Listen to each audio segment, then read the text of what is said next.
ശരദേന്ദു തലച്ചുറ്റിനും കനകപാരിജാതമലർ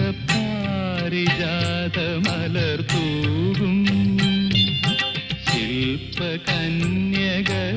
നിന്റെ വീഥികളിൽ രത്നകമ്പളം നീർത്തും കാമമോഹിനികൾ നിന്നെ എൻ ഹൃദയ കാവ്യലോക സഖിയാക്കും മച്ചകങ്ങളിലെ മഞ്ജശയ്യയിൽ ലജ്ജ കൊണ്ടു ഞാൻ മൂടും നിന്നെ മൂടും ചക്രവർത്തി